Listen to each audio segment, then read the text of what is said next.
नमस्कार, मी अमृता आणि Maharashtra TV 24च्या Maharashtra bulletin मध्ये तुम्हा सर्वांचं खूप खूप स्वागत आहे। तर बघूया आजच्या मराठी बातम्या। नाशिकमध्ये उन्हाळा कांदा संपल्यानंतर लाल कांद्याला चांगली मागणी असते। सध्या लाल कांद्याचे दर हे तेजीत असून चोरट्यांनी आता शेतकऱ्यांच्या शेतात काढून ठेवलेल्या कांद्यांवर डल्ला मारायला सुरुवात केली आहे। येवला तालुक्यातील शिरसगाव लौकी येथील सुभाष उत्तम पाटील यांच्या शेतात विक्रीसाठी काढणी करून ठेवलेल्या कांद्यांपैकी 5 क्विंटल कांद्यांची चोरी झाली आहे। सध्या कांद्याचे दर हे 5 ते 6 हजार रुपये प्रति क्विंटल असून एकूण 30,000 रुपयांचे नुकसान झाल्याची माहिती शेतकरी सुभाष पाटील यांनी दिली आहे। मी सुभाष उत्तम पाटील, शिरसगाव लौकी, येवला तालुका, नाशिक जिल्हा येथील रहिवासी आहे। तरी माझ्या शेतातील काल लाल कांदे काढायचे चालू होते, तर अज्ञात चोरट्याने रात्रीच्या सुमारास ते लाल कांदे चोरून नेले। याची सकल चौकशी व्हावी आणि कांद्याला बाजारभाव जास्त असल्यामुळे 4 ते 5 हजार रुपये कांद्याला बाजारभाव होते आणि 4 ते 5 क्विंटल कांदे माझे चोरी गेले। त्या 4 ते 5 क्विंटल कांद्याचे 20 ते 25 हजाराचे माझ्या कांद्याचे नुकसान झाले आहे। तर त्याची पोलिसांनी योग्य चौकशी करावी। बुलढाणा जिल्ह्यातील धाडमध्ये काल रात्री 2 गटात फटाके फोडण्यावरून वाद निर्माण झाला। यामध्ये दोन्ही गटांकडून दगडफेक करण्यात आली, तर तसेच अनेक वाहने देखील जाळण्यात आली आहे। यात वाहनांचे मोठे नुकसान झाले आहे, तर पोलिसांनी तात्काळ घटनास्थळी पोहोचतच कारवाई केली व या प्रकरणात एकूण 17 आरोपींना ताब्यात घेतले आहे। तसेच दोन्ही गटाविरुद्ध गुन्हा दाखल करण्यात आला आहे आणि सध्या धाडमध्ये शांततेचे वातावरण असून जनजीवन सुरळीत सुरू आहे। त्यामुळे नागरिकांनी अफवांवर विश्वास ठेवू नये असे आवाहन देखील अप्पर जिल्हा पोलीस अधीक्षक डी.व्ही. महामुनी यांनी केली आहे। काल धाड या ठिकाणी रात्री 9:30च्या दरम्यान शिवाजी चौकामध्ये 2 गटांमध्ये फटाके फोडण्याच्या कारणावरून वाद निर्माण झाला आणि यामध्ये जी मारामारी झाली यामध्ये दोन्ही गटाकडून दगडफेक करून काही वाहनांचं जाळून नुकसान करण्यात आलं। तात्काळ पोलीस त्या ठिकाणी पोहोचून आम्ही त्या ठिकाणी कारवाई केली आणि यामध्ये 17 आरोपी मी ताब्यात घेतले। यामध्ये दोन्ही गटांवरून गुन्हा दाखल करण्यात आलेला असून सध्या परिसरामध्ये किंवा या ठिकाणी शांतता आहे। तरी नागरिकांना हेही आव्हान आहे की कुठल्याही अफवावर विश्वास ठेवू नये। या ठिकाणी दैनंदिन व्यवहार सुरळीत सुरू होत आहे। अक्कलकुवा विधानसभा मतदारसंघातील महायुतीत मोठा वाद निर्माण होऊन विकोपाला गेला आहे। अक्कलकुवा मतदारसंघातील नवनिर्वाचित आमदार आमशा पाडवी यांच्या विरुद्ध महिलेने विनयभंगासह मारहाणीचा गुन्हा दाखल केला आहे। आमदार आमशा पाडवी, मुलगा शंकर पाडवी व त्यांच्या कुटुंबातील सदस्यांनी व त्यांच्या कार्यकर्त्यांनी घरात घुसून मारहाण केली। याबाबत पीडित महिलेनं अक्कलकुवा पोलीस ठाण्यात सुमारे 9 ते 10 जणांविरुद्ध गुन्हा दाखल केला आहे। तर आमदार पाडवी यांची मुलगी अंजू आमशा पाडवी यांनी देखील भाजपाच्या काही पदाधिकाऱ्यांवर गुन्हा दाखल केला आहे। दोन्ही गटांनी परस्पर विरोधी गुन्हा दाखल केला असल्याची माहिती जिल्हा पोलीस अधीक्षक श्रवण दत्त यांनी दिली आहे। अक्कलकुवा तालुक्यातील सोरापाडा येथे 2 गटात राजकीय वाद पेटला आहे। शिवसेनेचे नवनियुक्त आमदार आमशा पाडवी यांच्यावर महिलेनं विनयभंग आणि मारहाण केल्याचा आरोप करत ती थेट अक्कलकुवा पोलीस ठाण्यात पोहोचली आहे। सदर पीडित महिला आणि तिचा भाऊ भाजपचे कार्यकर्ते आहेत। पीडित महिलेचा भाऊ भाजप पंचायत समिती सदस्य आहे आणि पीडित महिलेने केलेल्या आरोपांवरून आमदार आमशा पाडवी व त्यांचा मुलगा व कार्यकर्त्यांवर गुन्हा दाखल करण्यात आला आहे। आमदार आमशा पाडवी यांची मुलगी अंजू पाडवी यांनीही अक्कलकुवा पोलीस ठाण्यात शिवसेनेचे जिल्हा प्रमुख किरसिंग वसावे, भाजप नेते नागेश पाडवी, भाजपा तालुका अध्यक्ष वळवी यांच्यासह पीडित महिला आणि तिच्या भावाच्या विरोधात अक्कलकुवा पोलीस स्टेशनला गुन्हा दाखल केला आहे। एकंदरीतच विधानसभा निवडणुकीत महायुतीत वाद निर्माण होऊन महायुतीचा उमेदवार आमशा पाडवी यांच्या विरोधात भाजपच्या माजी खासदार हिना गावित यांनी पक्षाचा राजीनामा देऊन अपक्ष उमेदवारी केली होती। निवडणुका संपल्या, परंतु महायुतीतील वाद अजून मिटला नसल्याचे चित्र यावरून दिसत आहे। काय घटना होती कालची नेमकी?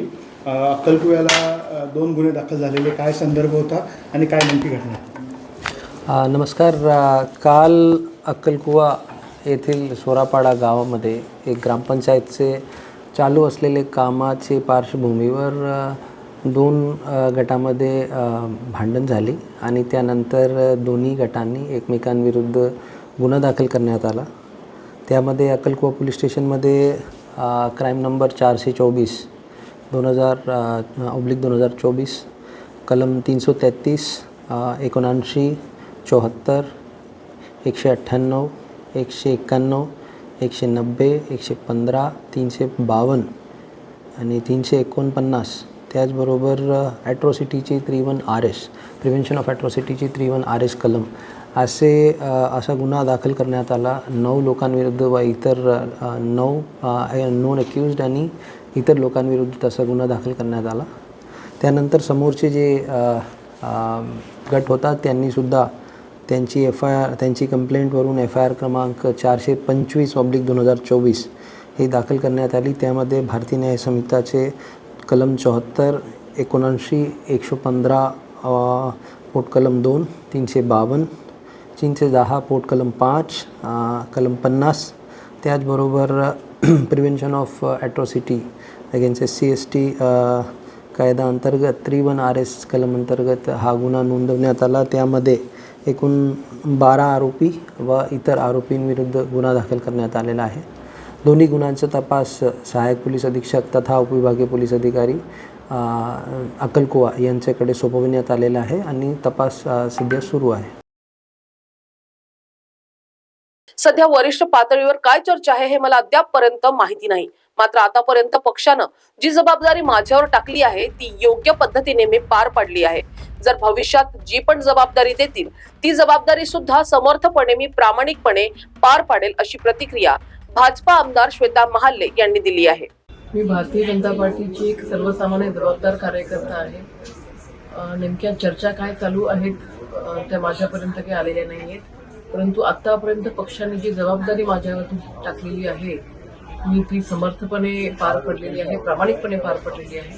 भविष्यामध्ये सुद्धा जर का पक्षाने काही जबाबदारी दिली तर नक्कीच अगदी समर्थपणे आणि प्रामाणिकपणे जबाबदारी भविष्यामध्ये सुद्धा पार पडेल. विधानसभा निवडणुकीत EVM मध्ये हेराफेरी करून निवडणुका जिंकून देण्याची सुपारी घेणाऱ्या निवडणूक आयोगांविरुद्ध 9 डिसेंबर रोजी विशाल मशाल काढण्यात येणार आहे. या मोर्चात EVM प्रणालीवर नाराज धुळेकर जनतेनं प्रचंड संख्येनं सहभागी व्हावे असे आवाहन माजी आमदार तथा शिवसेना उबाठा पक्षाचे धुळे शहर विधानसभा मतदारसंघातील उमेदवार अनिल गोटे यांनी केली आहे. या दरम्यान निवडणुकीपूर्वी विविध पक्ष प्रसार माध्यमांनी केलेल्या सर्व्हेमध्ये धुळेकर नागरिकांची आपल्याच नावाला पहिली पसंती होती. दुसऱ्या स्थानी माजी आमदार फारुख शाह तर तिसऱ्या स्थानी भाजपाचे उमेदवार होते. त्यामुळे भाजपा उमेदवारास जी मते पडली ती आपली वळवलेली मते आहेत असा दावा सुद्धा अनिल गोटे यांनी यावेळी केला आहे. असं आहे की हा जो सामूहिक असंतोष पसरलेला आहे काय याचं कुठेतरी प्रत्यक्ष जनतेपुढे जाणं हे आवश्यक आहे. आणि जसं आम्ही मतं मागायला गेलो तसं आम्हाला लोक विचारतात की आमची मतं गेली कुठे. तर खरं आम्हालाही तो प्रश्न आहे, माझी मतं गेली कुठे. त्यांचा आणि माझा प्रश्न सारखा असल्यामुळे आम्ही हा मोर्चा काढण्याचा निर्णय केलेला आहे. 7 दिवस आम्ही जागृती करणार आहोत मतदारांमध्ये आणि मोर्चामध्ये सहभागी होण्यासाठी आम्ही त्यांना आवाहन करणार आहोत. पण एक गोष्ट लक्षात घ्या, आम्ही काय भाडोत्री माणसं आणणार नाही. हे महत्त्वाचं तुम्ही लक्षात घ्या. काय लक्षात काय पण सोमवारी संध्याकाळी 6 वाजता शिवाजी महाराजांच्या पुतळ्यापासून निघून महात्मा गांधींच्या पुतळ्याजवळ येऊन आम्ही त्या EVMची होळी करणार आहोत. असाच त्या होळी करायचे EVM जे आहेत ते बाजारातून आम्ही विकत आणलेले आहेत. तुम्ही म्हणाल का ते आणून तुम्ही जातात काय नाही चेंज झाला तो पुन्हा होईल. आणि लोकांच्या असंतोषाला एक वाट करू देणार की तुमचा काही दोष नाही, त्याचा दोष आहे, त्याला आम्ही भडावणी दिलेला आहे. शिरपूर येथे श्री पंडित प्रदीप मिश्रा यांचे श्री शिवमहापुराण कथेचे आयोजन करण्यात आले आहे. 7 डिसेंबर पर्यंत कथा असल्यानं चोपडा बसस्थानकातून त्या ठिकाणी जाण्यासाठी भाविक भक्तांना जादा बसेसची व्यवस्था आगार व्यवस्थापकानं केली आहे. शासनाच्या महिलांसाठी व वृद्धांसाठी ज्या योजना लागू केलेल्या आहेत त्या योजनेच्या सवलतीत बसमध्ये प्रवाशांना सवलत मिळणार आहे. आज सकाळपासून चोपडा आगारातून 20 बसेस शिरपूर येथे कथास्थळी रवाना झाल्या आहेत. या बस व्यवस्थापनाला मोठ्या प्रमाणावर भाविकांनी प्रतिसाद दिलेला आहे. कथेस्थळी सोडण्याचे आणि कथेपासून परत आणण्यासाठी चोपडा आगारातून बसेसची व्यवस्था करण्यात आली असल्यानं या सुविधेचा जास्तीत जास्त लाभ घ्यावा असे आवाहन चोपडा आगार व्यवस्थापक महेंद्र पाटील यांनी केलं आहे. श्री शिवमहापुराण कथेचं आयोजन शिरपूर येथे करण्यात आलेले आहे. त्यासाठी काल आज कथेचा पहिला दिवस आहे, परंतु तरी सुद्धा काल आपल्या 10 बसेस इथून रवाना झाल्या. आज आतापर्यंत 20 बसेस रवाना झालेल्या आहेत आणि जेवढे भाविक येतील त्या सर्व भाविकांना आपण तिथं सोडणार आहोत. त्यासाठी कितीही बसेस लागल्या तरी चालतील आणि भाविक ज्यांना तिकडून परत यायचं असेल त्यांची सुद्धा आपण पूर्णपणे सोय करणार आहोत. आपण मागच्याच वर्षी डिसेंबर महिन्यात वडनगरी येथे महाशिवपुराण कथा झाली होती. त्यावेळेस जवळजवळ आपण 1 लाख भाविकांची वाहतूक केली होती. त्याचप्रमाणे 1000 फेऱ्या मारल्या होत्या आपण आणि जवळजवळ 36 लाख रुपये सवलतीचं उत्पन्न मिळालेलं होतं.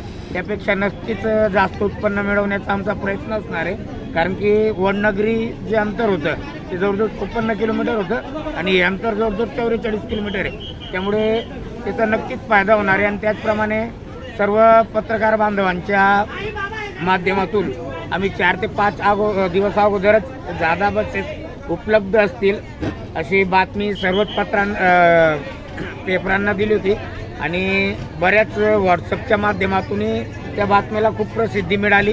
त्यामुळे भाविकांनी आमच्यावर जो विश्वास दाखवला आहे किंवा जे आपण इकडून गेल्यावर तिकडून यायची आपल्याला हमी, त्यामुळे आम्हाला यावर्षी जास्त प्रतिसाद मिळून येताना दिसतोय.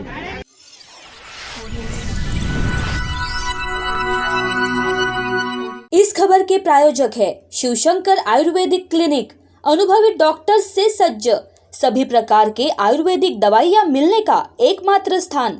इनका पता Shivshankar Ayurvedic clinic, doctor Mangala Ketkar hospital के सामने, महाजन मार्केट के पास, टेम्पल बाजार रोड, सीताबर्डी, नागपुर.